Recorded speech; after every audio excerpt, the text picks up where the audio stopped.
Chaque année, à Ath, en Belgique, a lieu la Ducasse le 4e week-end d'août, une tradition populaire qui existe depuis le Moyen-Âge et qui s'est enrichie au fil du temps pour devenir un événement qui rassemble chaque année plus de 50 000 personnes, citoyens et visiteurs. Une Ducasse qui figure depuis 2008 sur la liste du patrimoine culturel immatériel de l'humanité de l'UNESCO. La Ducasse d'Ath, c'est 15 jours de fête, mais surtout un week-end chargé, avec le vendredi le brûlage des marronnes, le samedi les cloches qui marquent le début des festivités, et le dimanche le cortège, durant lequel la ville accueille les géants, des fanfares ainsi que des chars décoratifs. La Ducasse d'Ath, bien plus qu'une fête traditionnelle, est une véritable réunion de famille. Dimanche, 5h du matin, c'est le jour J du cortège de la Ducasse d'Ath et les Athois et Athoises sont prêts. Le cortège compte plus de 350 figurants, comporte plus de 10 chars, dont celui des pêcheurs napolitains. Et pour être prêt pour cette journée marathon, tant les petits que les grands ont besoin d'un copieux petit déjeuner. C'est Sabrina, une des responsables des pêcheurs napolitains qui s'en charge. Au menu du petit déjeuner, des œufs, du pain, des confiseries, tout pour donner de l'énergie pour les 24 heures à venir qui s'annoncent très chargées. À l'approche de 9h, heure de départ du cortège, la tension monte et tout le monde s'active.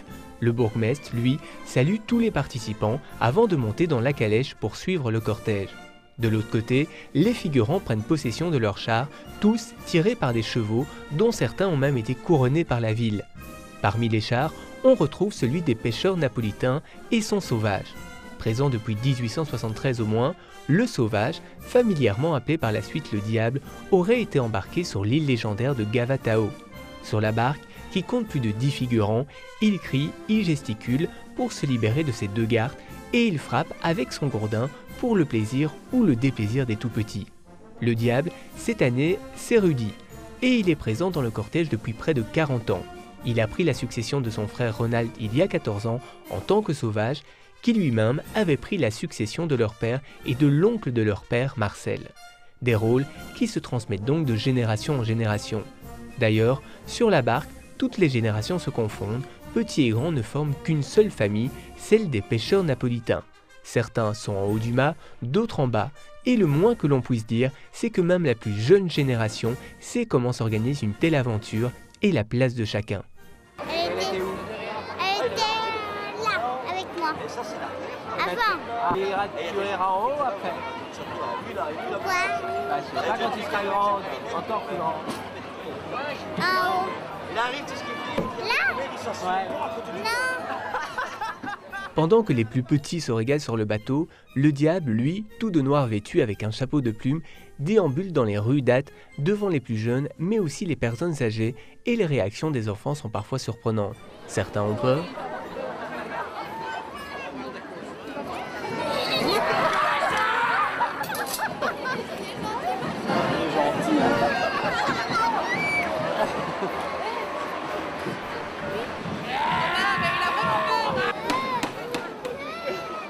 D'autres en revanche essayent de flatter le diable pour éviter sa colère.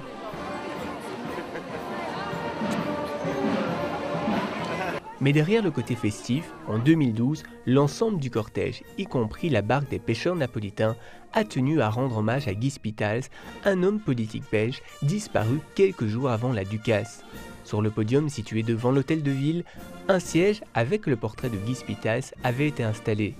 Les pêcheurs napolitains y ont déposé une rose blanche en sa mémoire. La ville d'Ath montre que bien plus qu'une tradition, la Ducasse, c'est l'occasion de se retrouver, de montrer la chaleur qui habite la ville et ses citoyens. Une chaleur que les pêcheurs napolitains ont bien en eux.